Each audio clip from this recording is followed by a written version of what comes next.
pemirsa, senang sekali kami dapat hadir dengan berbagai informasi yang sedang hangat diperbincangkan di Nusantara. Karena Anda sedang menyaksikan Kabar Nusantara.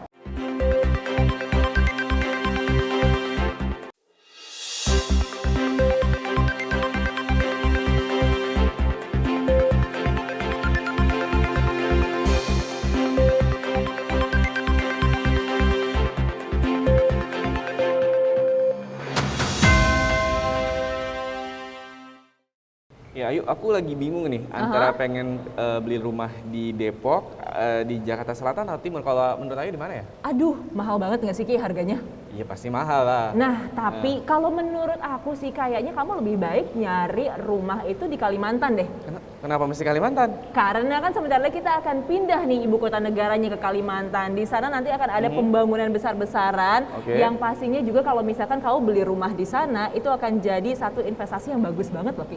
Oh iya, jadi kemarin baru aja disahkan undang-undang ibu kota negara baru ya, Ayu ya? Iya, nah ini juga akan langsung nanti dieksekusi oleh pemerintah melalui berbagai kebijakan terutama dalam peraturan presiden atau perpres. Nah, pemirsa, tim TVR Parlemen juga telah merangkum liputan khusus untuk Anda mengenai tema kita kali ini yaitu perpindahan ibu kota negara. Seperti apa liputannya? Kita saksikan bersama.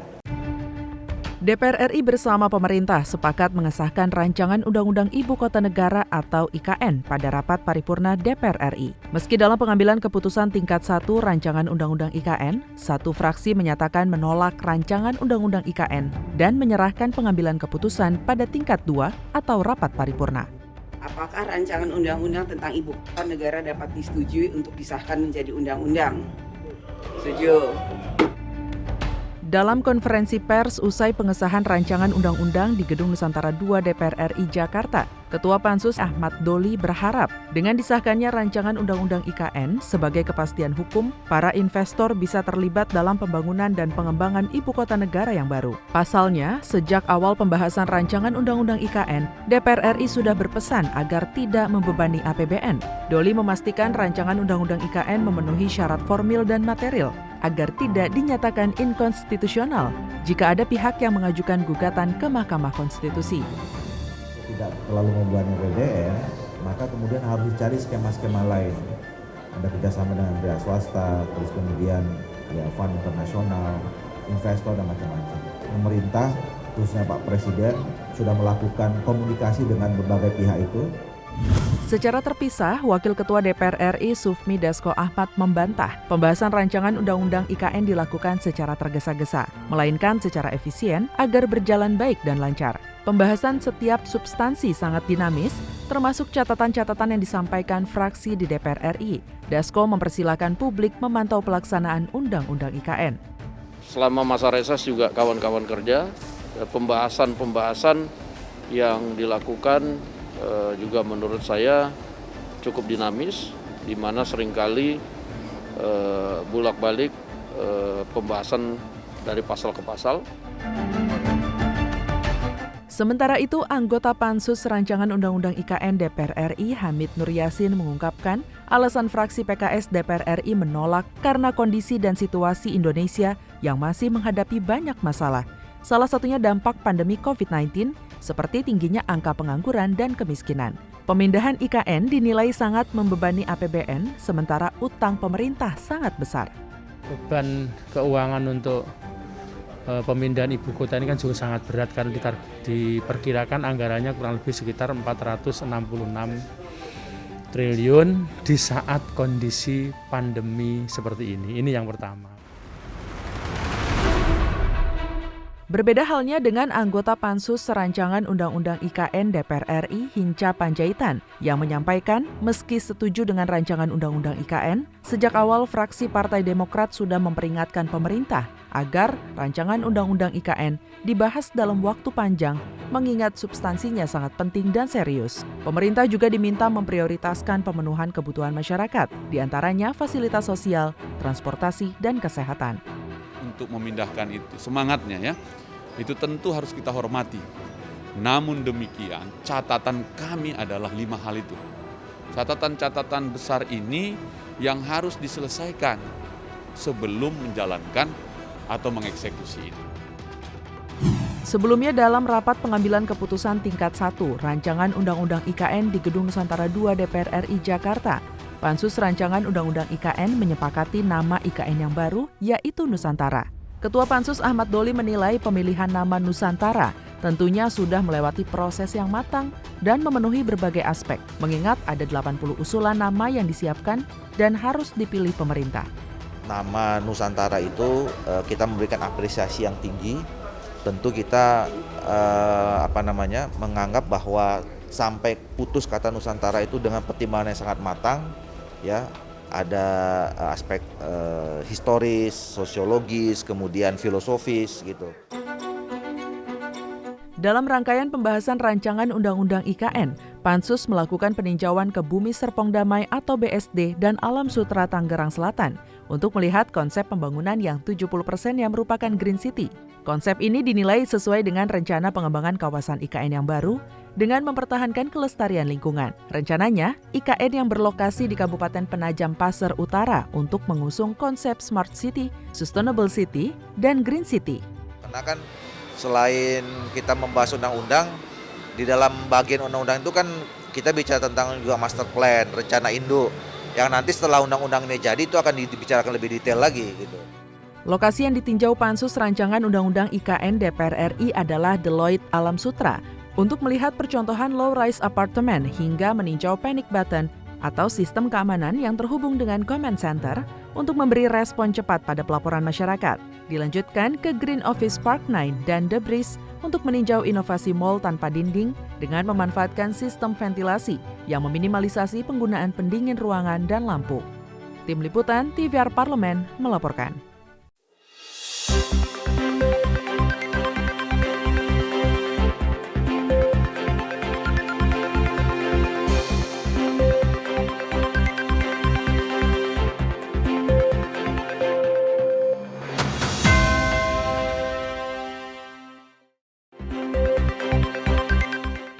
Kembali dalam program Kabar Nusantara bersama saya Ayu Rahmawati dan juga Suki Abdul. Dan akhirnya di rapat paripurna pada Januari 2022 lalu, rancangan Undang-Undang Ibu Kota Negara atau IKN telah resmi disahkan. Berarti perpindahan ibu kota ke Kalimantan ini akan menjadi kenyataan sebentar lagi. Uki sudah siap kita pindah bersama-sama nih ke Kalimantan? Siap ya, pelan-pelan. Tapi kayaknya ASN dulu, anggota DPR paling utama katanya ya Pak. Sudah mesen lahan kalau nggak salah. Masyarakat Indonesia yang paling utama. Masyarakat Indonesia yang paling utama. Sudah hadir bersama-sama kita di tengah sini Bapak Kamrul Samad, anggota Pansus IKN dari fraksi Partai Gerindra, Daerah Pemilihan DKI Jakarta 3. Selamat pagi, Assalamualaikum Pak Kamrul Samad. Selamat pagi Mas Uki, waalaikumsalam. Sehat ya Pak? Alhamdulillah sehat. Dan juga pastinya ada Bapak Trubus Rahadiansyah, ini pengamat kebijakan publik dari Universitas Trisakti. Selamat pagi Pak, apa kabar? Selamat pagi. Ya. Baik, mungkin pertama-tama kita ingin lihat dulu nih bagaimana background dari ibu kota negara berpindah dari Jakarta ke Kalimantan akhirnya.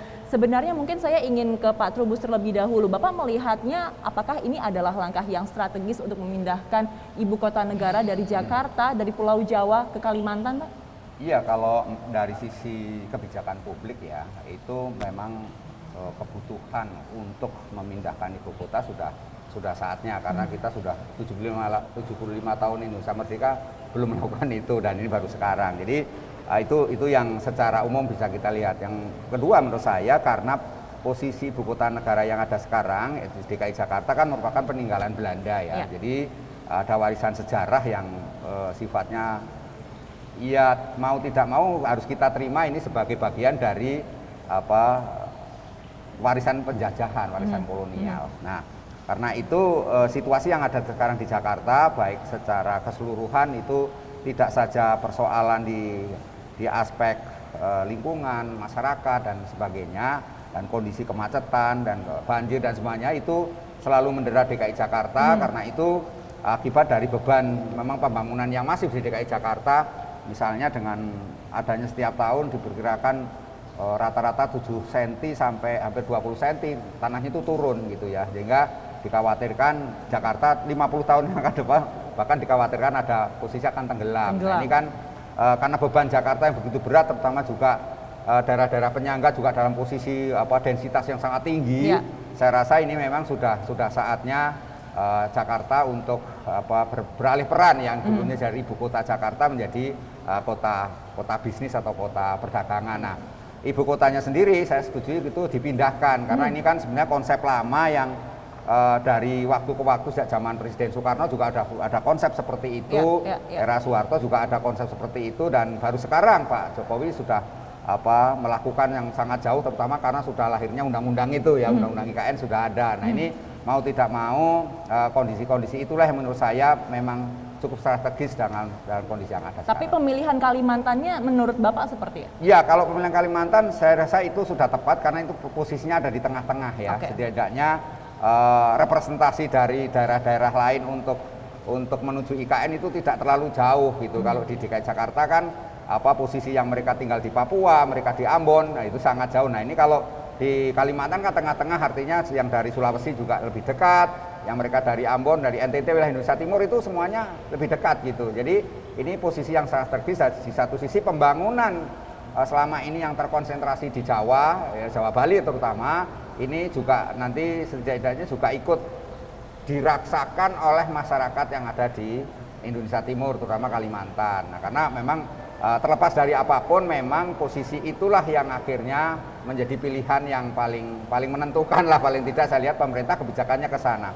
Yang ketiga menurut saya memang ada hal di sini pemerintah lebih melihat dari aspek keamanan lah, keamanan itu memang menjadi pertimbangan. Karena apa? Kemudian juga ya kita juga tahu di Kalimantan itu satu pulau berdiri 3 negara di situ ya. Ya Indonesia, ada Malaysia, ada Brunei Darussalam, sehingga di masa depan mau tidak mau ini kita harus memikirkan bagaimana pertahanannya untuk di masa yang akan datang. Nah, bagaimana juga 50 tahun yang akan datang lah, taruhlah itu kan sudah ada perubahan mungkin, karena ini kan kota yang nanti dibangun tidak hanya bersifat kolonial tapi sudah menjadi milenial. Nah, karena milenial tentu ini kotanya lebih bersifat layanan ya, lebih layanan yang sifat internasional. Ya istilahnya bahasa kerennya itu ya digitalisasi layanan itu sudah berlaku di sana, meskipun di Jakarta sudah berlaku, tetapi nantinya ke depan karena perkembangan memasuki masyarakat 5.0 itu masyarakat di mana serba digital, maka mau tidak mau ibu kota baru ini juga memenuhi syarat-syarat itu gitu. Oke, Pak Trubus, Pak Kamru Samad, kalau misalnya kita melihat ini kan sudah diketok palu, sudah disahkan jadi undang-undang, dan kalau kurang lebih anggaran yang diperlukan kurang lebih hampir 466 triliun. Kalau misalnya apa langkah selanjutnya yang setelah diketok palu menjadi undang-undang dari Pansus IKN sendiri, apa yang akan dilakukan nih Pak Kamru Samad? Jadi saya ingin memulai dulu sebetulnya kenapa DPR sungguh-sungguh membuat undang-undang ini, karena Indonesia itu belum memiliki undang-undang tentang ibu kota negara. Yang ada itu adalah Undang-Undang Nomor 29 Tahun 2007 yang terakhir tentang penetapan Jakarta sebagai ibu kota negara. Nah, di dalam Undang-Undang IKN yang baru inilah kita menyusun kerangka asas, tujuan, ruang lingkup kerja sebuah ibu kota negara bernama Indonesia. Dari situlah kemudian kita ke depannya betul-betul sudah memiliki kerangka acuan dalam pengelolaan sebuah ibu kota di negara Republik Indonesia. Itu dulu yang pertama. Yang kedua, dalam proses implementasi undang-undang ini, dalamnya memuat tentang pemindahan ibu kota negara. Nah, dalam proses pemindahannya ini DPR memberikan waktu 23 tahun kepada pemerintah. Sejak 2022 sampai tahun 2045. Mulai dari proses perencanaan, pembangunan, pemindahan sampai pengoperasionalan ibu kota negara. Jadi ada 23 tahun waktu kita memfungsikan secara optimal ibu kota negara yang baru. Nah, dalam proses perencanaannya tentu kita harus memulai dari infrastruktur dasar, ya, kebutuhan dasar. Nah, dalam ibu kota negara sudah ditentukan lokasinya, titik koordinatnya, batas selatan, timur, dan seterusnya. Kemudian luasnya sudah ditentukan. Dalam luas itu dari 259.000 hektar lebih ada 3 golongan, kelompok. Klaster pertama adalah KIPP, kawasan inti pemerintah pusat. Itu luasnya 6.000 hektar, lahannya sudah clear, Mbak.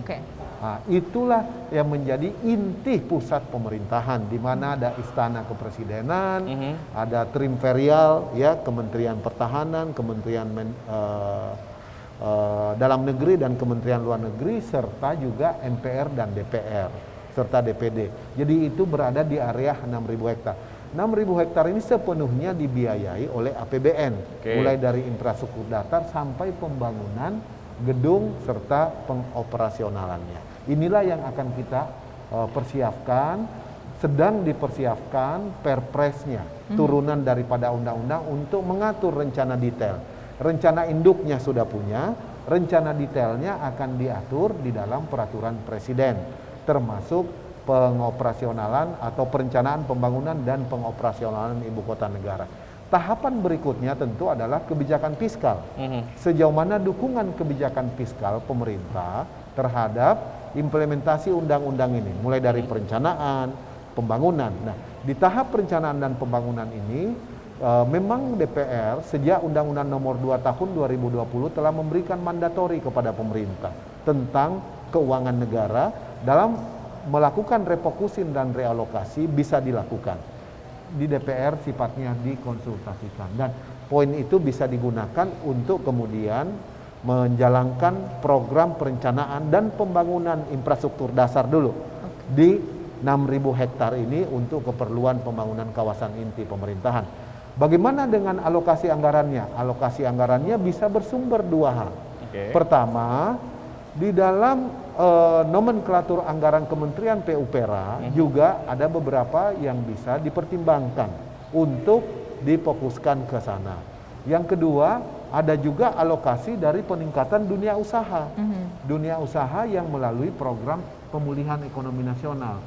Di ekonomi nasional itu ada 187 triliun alokasi untuk peningkatan kapasitas dan kualitas dunia usaha. Nah, pembangunan IKN ini bisa menggerakkan 112 subsektor dari infrastruktur, konstruksi dan seterusnya, mulai dari tukang, batu, pasir, besi, sampai kemudian kayu, bambu, sampai catering, home base atau base camp, sampai kemudian transportasi, logistik, sampai pelabuhan dan seterusnya. Ini semua bisa menggerakkan, bagian dari upaya menggerakkan. Karena itu saya melihat kebijakan fiskal kita tidak ada masalah, tinggal kita tunggu perpresnya selesai. Kalau perpresnya sudah selesai, maka tentunya sudah bisa ada kebijakan alokasi APBN kita untuk perencanaan tahun ini. Kemudian persiapan pembangunannya dimulai. Baik Bapak Kamrul Samad, Pak Trubus, kita tahan dulu perbincangan kita mengenai IKN Ibu Kota Negara. Pemirsa, kita akan jeda sejenak, jangan kemana-mana, tetap bersama kami di Kabar Nusantara.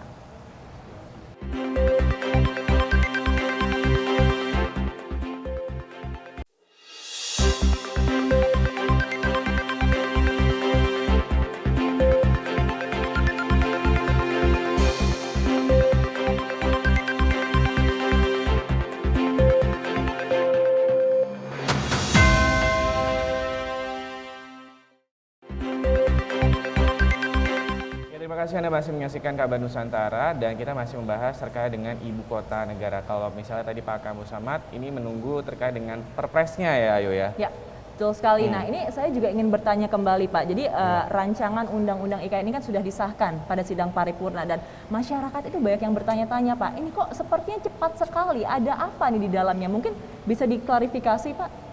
Sebetulnya kalau dari segi waktu normal saja, biasa saja. Coba dibuka lagi pidato Presiden Jokowi pada tanggal 20 Oktober 2019 di gedung MPR ini ketika sidang paripurna MPR pelantikan beliau meminta izin kepada rakyat Indonesia dan Majelis Permusyawaratan Rakyat untuk memindahkan ibu kota negara. Itu artinya kan 2,5 tahun setelah itu baru disahkan undang-undangnya. Nah, proses pembahasannya tentu melalui tata cara perundang-undangan yang ada. Dan semuanya berjalan normal sesuai waktu dan DPR bekerja sangat produktif. Kita membuka diri, mengundang para pakar, para ahli, bertemu dengan masyarakat dari berbagai elemen dan unsur, mulai dari tokoh adat, tokoh pemuda, pelaku usaha, sampai kemudian perwakilan-perwakilan unsur-unsur elemen masyarakat informal yang ada di Kalimantan Timur. Kemudian kita juga mengunjungi beberapa kampus sebagai uji publik untuk mendengarkan masukan Universitas Sumatera Utara, Universitas Hasanuddin, dan juga Universitas Mula Warman. Ya. Ini sebagai bentuk pertanggungjawaban proses legislasi yang dijalankan oleh DPR, sehingga undang-undang ini juga tidak rumit, sangat simpel, 40 pasal lebih, dan tidak ada yang hal mendasar sebetulnya. Memang isunya besar karena sangat strategis, tetapi dalam kerangka penulisan dan pembuatan undang-undang, mulai dari dorongan pemerintah, naskah akademiknya, sampai daftar isian masalah DIM-nya, sampai kemudian pembahasan di tingkat panja, kemudian sinkronisasi di tingkat panitia sinkronisasi, itu semua berjalan dengan baik karena memang kita sudah memiliki benchmark perbandingan beberapa negara-negara yang pernah memindahkan ibu kota negara. Misalnya Australia dari Sydney ke Canberra, Kazakhstan dari Almaty ke Nur Sultan, Malaysia dari Kuala Lumpur ke Putrajaya. Itu semuanya memberikan benchmark kepada kita dalam rangka menyusun rancangan. Walaupun tentu karakteristik setiap negara berbeda, local wisdomnya ada, tapi dari situlah kita bisa mengadopsi berbagai macam perkembangan yang ada, baik di tingkat global maupun juga aspirasi yang berkembang. Sehingga tahapan pembuatan undang-undang ini menurut saya sangat produktif dan efektif. Praktis kita membahas 1,5 masa persidangan di dalam tatip, kalau saya tidak salah ingat, mohon dikoreksi. Maksimal masa pembahasan undang-undang itu 3 masa persidangan. Jadi ini adalah salah satu bukti bahwa DPR bekerja produktif di periode ini. Begitu Mbak Ayu. Berarti ini sudah clear bahwa RUU IKN itu tidak dibahas secara terburu-buru ya Pak? Oh tidak, dan melibatkan banyak pihak dan unsur tentunya. Oke. Begitu Mbak Ayu. Kalau dari Pak Trubus sendiri melihatnya apakah seperti yang tadi sampaikan Ayu, apa terburu-buru, dan ini juga misalnya banyak sekali nih LSM yang juga mengatakan bahwa nantinya pemindahan ibu kota negara baru ke wilayah Kalimantan Timur ini akan merusak alam, akan juga bisa menghilangkan flora dan juga fauna yang ada di Kalimantan. Kalau Pak Trubus sendiri melihatnya bagaimana Pak? Iya, kalau lihat apa yang disampaikan Pak Kamsardi, memang sebenarnya pembahasan sudah ada lama wacananya, tetapi memang publik melihat ini penyusunannya itu dianggap cepat sekali gitu ya, 43 minggu kalau nggak salah itu kecepatannya itu, sehingga ini menyatakan ada persoalan ini partisipasi publik yang kurang, itu menjadi masalah karena memang Undang-Undang Nomor 12 2011 tentang PP3 itu penyusunan perundang-undangan itu kan syaratnya adalah adanya partisipasi publik, ya ada partisipasi masyarakat lah, keterlibatan masyarakat dalam penyusunan perundang-undangan. Nah, itu yang menyebabkan publik melihat ada hal yang kurang dari undang-undang RUU IKN ini. Itu dari bahasa publik. Yang kedua, bahwa memang apa yang disampaikan ini bahwa nanti akan berdampak buruk setidaknya mengenai lingkungan yang disampaikan oleh kelompok-kelompok walhi misalnya atau kelompok-kelompok pecinta lingkungan. Memang itu ada, misalnya nanti akan ada merusak lingkungan, flora fauna, kemudian juga kearifan lokal juga akan banyak tergerus oleh perluasan bangunan itu. Juga ada persoalan dengan istilahnya masalah tanah gitu kan, karena tanah yang punya negara itu hanya tanah yang konteksnya ada untuk zona ini pemerintahan inti itu ya. Tetapi di luar itu, nah itu masalah karena ada tanah konsesi tambang, ada tanah juga merupakan istilahnya itu tanah ulayat adat gitu ya, dan juga tanah milik masyarakat. Nah ini tentu tugas daripada nanti ketua otorita IKN nanti yang harus menyelesaikan banyak hal ya, karena ini banyak sekali kok yang ada di mana. Yang ketiga terkait dengan persoalan-persoalan yang lingkungan ini, memang dampak-dampak ini memang setidaknya pemerintah juga akan punya resep lah ya untuk bagaimana meminimalkan dari dampak-dampak, terutama bagaimana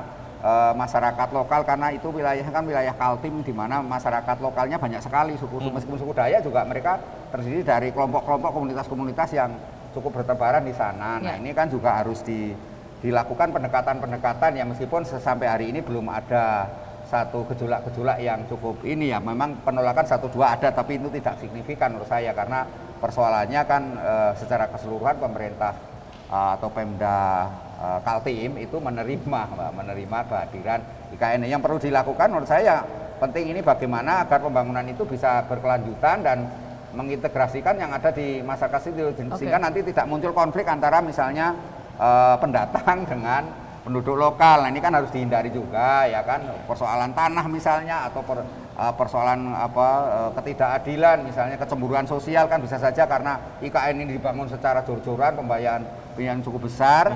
Kemudian sementara wilayah istilahnya pemerintah daerah di sekitarnya itu mungkin merasa iri, cemburu kan ya, kemudian seolah-olah ada perlakuan yang tidak adil. Nah, ini kan harus diantisipasi, setidaknya memang itu hal-hal penting. Yang terakhir menurut saya penting sekali juga bagaimana kemudian menyelesaikan ini Mas, bagaimana bentuk pemerintahannya itu yang penting itu. Ya, menyangkut bentuk pemerintahan itu sangat penting karena apa? Karena sebenarnya perdebatan waktu, kebetulan saya juga ikut memberikan masukan waktu itu diundang juga ke Pansus, adalah terkait dengan pasal 18 itu ya, di mana kemudian pasal B lah setidaknya bahwa kita ada ya istilahnya daerah khusus gitu Mbak, kan kita Indonesia ini ada daerah khusus, ada daerah istimewa gitu ya. Nah sehingga ini yang kita letakkan bahwa pemerintahan atau bentuk pemerintah di IKN ini adalah khusus gitu Mbak. Ya, kekhususan ini kalau di Indonesia kan udah jalan selama ini, misalnya daerah istimewa Yogyakarta istimewa ya kekhususan, Aceh juga istimewa dengan kekhususan, kemudian Papua juga kekhususan, artinya bukan hal baru, tinggal bagaimana selain DKI Jakarta ini tidak menjadi istilahnya problem berkepanjangan kan gitu, sehingga kekhususan yang ada di ini kan ada, misalnya kan kalau di dalam bentuk pemerintah itu ada sifatnya konkuren gitu Mbak, ada permintaan umum, ada sifatnya absolut. Nah itu diberikan aja kewenangan seluas-luasnya sehingga mereka bisa mengembangkan lebih lanjut. Itu menurut saya yang paling penting. Pak Kamru Samad, tapi yakin nggak nih dan optimis bahwa pembangunan nantinya IKN tidak akan mangkrak? Tapi jangan dijawab sekarang Pak, kita jeda sejenak, pastikan Anda tetap bersama kami dalam Kabar Nusantara.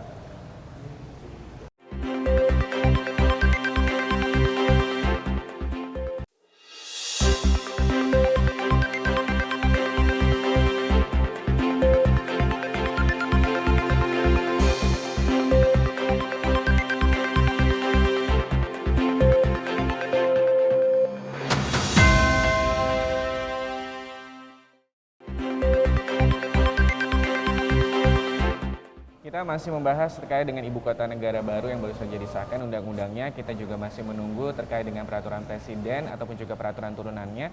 Dan kalau misalnya tadi Pak Trubus juga sudah menyampaikan terkait dengan bagaimana konsen-konsennya terkait dengan kalau misalnya kita jadi pemindahan ibu kota negara, hal-hal yang harus diperhatikan oleh pemerintah dalam hal ini. Pak Kamru Samad, tapi yakin nggak sih apa yang misalnya lingkungan dan juga tadi soal konservasi alam dan juga fauna dan juga apakah nantinya juga pembangunan ini akan mangkrak? Kalau Pak Kamru Samad sendiri yakin dan juga optimis bahwa ini pemindahan ibu kota negara ini akan berjalan dengan mulus dan juga lancar?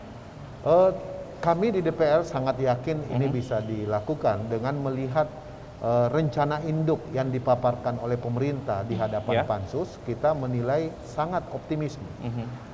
Mengenai dari semua aspek ya, mulai dari misalnya kita yang banyak dibicarakan aspek lingkungan. Aspek lingkungan ini sudah dipersiapkan konsep konservasi alam, konservasi fauna, konservasi biota laut karena titik koordinatnya juga mencakup beberapa luas kelautan kita, konservasi flora dan konservasi air. Jadi sudah sampai pada tahapan itu perencanaannya dan saya optimis perlindungan terhadap tanah ulayat, tanah adat juga akan bisa menemukan solusi terbaik di area pengembangan yang 250.000 hektar itu. Itu optimis kenapa? Karena pemerintah sungguh-sungguh ingin mewujudkan IKN ini.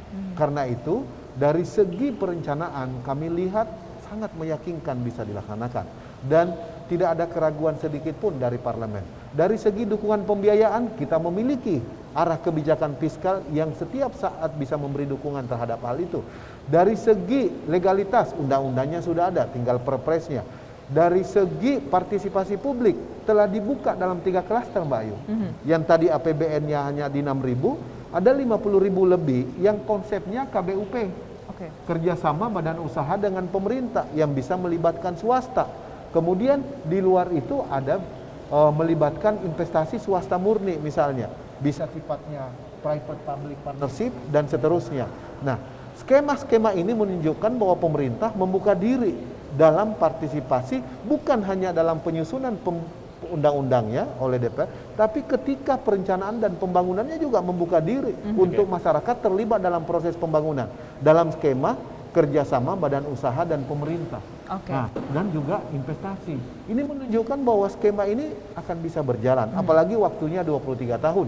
Dan ada 2 industri yang ingin dibangun di sana. Satu, industri pendidikan, yang kedua adalah industri kesehatan. Jadi IKN akan terintegrasi dengan 2 industri ini. Kenapa 2 industri ini? Karena kita ingin menjadikan pendidikan sebagai mercusuar. Jadi ada kerangka visi pembangunan IKN itu sebetulnya kerangkanya ada 3 hal. Yang pertama, terintegrasi secara lokal. Jadi konektivitas dari seluruh wilayah Indonesia ingin dibangun. Yang kedua, terhubung secara global. Jadi diharapkan dengan pusat IKN di situ kemudian bisa menghubungkan ke seluruh dunia. Lalu kemudian terinspirasi secara universal. Inilah nilai-nilai baru yang akan kita kembangkan di IKN. Sehingga kita harus memastikan supaya ke depannya IKN kita ini betul-betul bisa menjawab tantangan zaman ke depan. Karena itu yang tidak kalah penting kita perlukan, Mas Uki dan Mbak Ayu, adalah masa depan Jakarta setelah Jakarta tidak lagi menjadi ibu kota negara. Ini yang saya motivkan supaya dalam revisi Undang-Undang Jakarta tahun 2007 ke depan bisa mempertimbangkan beberapa konsep-konsep dasar. Menjadikan Jakarta sebagai pusat keuangan, pusat bisnis, ekonomi, dan kesejarahan Indonesia. Kalau Pak Trubus tadi mengatakan peninggalan penjajahan, saya nggak setuju. Kenapa? Karena tanah Jakarta ini diperjuangkan oleh para leluhur kita. Sejak zaman Batavia, Sunda Kelapa, Jayakarta, sampai Soekarno-Hatta memproklamirkan kemerdekaan di tanah Jakarta, itu karena tidak terlepas dari pengorbanan jiwa dan raga para pejuang-pejuang kita. Sehingga 7 presiden dilantik dan disumpah di Jakarta. Karena itu kita perlu memikirkan masa depan Jakarta supaya ke depannya betul-betul menjadi epicentrum ekonomi nasional kita yang bisa menjadi penopang ibu kota negara kita yang baru. Begitu Mbak Ayu. Tapi aset-aset yang sudah terlanjur dibangun di Jakarta, nasib ke depannya seperti apa nanti? Di dalam undang-undang sudah diatur bahwa barang milik negara tidak boleh dipindah tangankan. Dan kecuali atas persetujuan DPR dengan nilai tertentu. Sudah diatur di dalam pasal-pasalnya. Karena itu kita sudah memberikan beberapa pasal proteksi. Sehingga negara justru harus memiliki konsep optimalisasi aset-aset negara yang ada di Jakarta dengan melibatkan swasta melalui KPBU tadi itu, kerjasama pemerintah dan badan usaha. Begitu Mbak Ayu. Oke, baik Bapak. Nah, mungkin sedikit Pak Trubus, ini ke depannya seperti apa sebenarnya yang harus masih menjadi PR baik dari pemerintah maupun DPR RI dalam rangka pemindahan ibu kota negara, karena ini adalah sebuah proyek yang sangat strategis dan besar dan juga pastinya ini akan berlangsung dengan jangka waktu yang lama, Pak. Iya, kalau saya sih meminta ini aja, bagaimana kondisi ini kan semuanya tergantung pada ini Mbak, political will ya. Jadi political will di mana kemudian tadi disinggung sama Pak Kamarsaman adalah leadership ya. Jadi ini yang menentukan bagaimana kemudian karena undang-undangnya sudah ada, maka nanti pemimpin berikutnya mau tidak mau harus melaksanakan IKN ini sampai selesai terwujud, karena bagaimanapun juga ini tidak saja persoalan politis tetapi juga persoalan kebanggaan nasional gitu ya. Sebagai negara Indonesia selama ini kita hanya punya Jakarta, suatu saat nanti kita punya IKN kan gitu. Itu yang penting utama dilakukan. Yang kedua menurut saya adalah bagaimana mengkolaborasikan ya, mensinergikan antara pusat dan daerah, antar daerah dan daerah dan sebagainya, termasuk juga bagaimana dukungan parpol-parpol ya, partai politik dan masyarakat juga pada umumnya kolaborasi ini sehingga nanti ada sinergitas Mbak, sinergitas dalam menentukan ini. Nah, persoalan-persoalan yang ada di lapangan nanti ya, misalnya termasuk anggaran tadi sudah dijelaskan sama Pak Kamarsaman mengenai KPBU, saya juga sepakat itu, meskipun kita juga jangan terlalu mengandalkan pada APBN karena bagaimana juga APBN ini juga untuk keperluan yang lainnya cukup besar juga. Sehingga nanti mungkin yang lebih baik adalah KPBU-nya. Jadi KPBU ini artinya apa? Bagaimana nanti peran para investor untuk diberikan satu keleluasaan, ya tentu tidak berarti melanggar undang-undang juga enggak, tetapi bagaimana kemudian mereka memperoleh profit ya, namanya investor kan mencari profit. Nah, di situ mungkin kita pakai konsep namanya tukar guling aja, diberikan kompensasi, karena kalau kita menggunakan konsep hutang itu akan membebani generasi berikutnya terlalu berat. Jadi lebih baik kita pakai investor. Nah, sekarang sebagaimana sudah disampaikan oleh pemerintah berkali-kali bahwa investor sudah sudah siap ya, sudah istilahnya sudah ngantri lah gitu ya. Nah sekarang tinggal bagaimana dikonkretkan dalam waktu dekat ini sehingga segala sesuatunya istilahnya sudah ada kerjasama yang konkret gitu ya. Termasuk di dalamnya adalah bagaimana membangun gedung-gedung pemerintahannya ya kan, kemudian membangun juga pemukimannya untuk ASN-nya, kemudian bagaimana juga untuk masyarakat umum pada umumnya. Tadi juga disinggung ada industri pendidikan dan industri kesehatan. Nah ini kan juga perlu dukungan juga kan. Jadi dukungan dari tentu dari swasta yang diharapkan.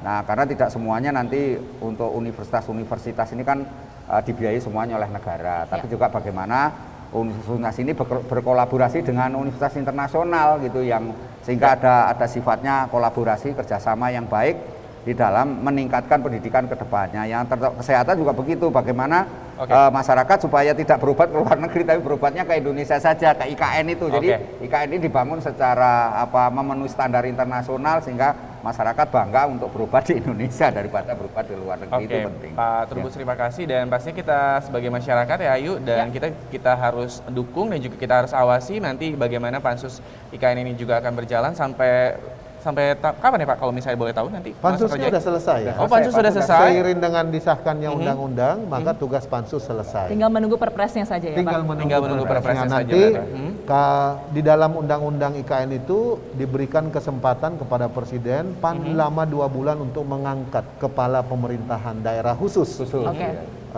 Daerah khusus yang disebut dengan kepala otorita. Nanti bermitra dengan DPR, kemungkinannya Komisi 2 yang membidani pemerintahan. Kira-kira siapa ya Ki? Kalau sederhana bisa ditebak. Kalau publik mendengar bisa menebak. Siapa? Adalah orang yang punya kapasitas untuk melaksanakan pembangunan IKN secara berkelanjutan. Itu yang penting. Itu. Artinya apa? Orang yang mampu mendatangkan cuan di situ. Siapa ya kira-kira cari aja saja ya. Dan pemirsa, ini adalah Ayu dari Kabar Nusantara episode hari ini.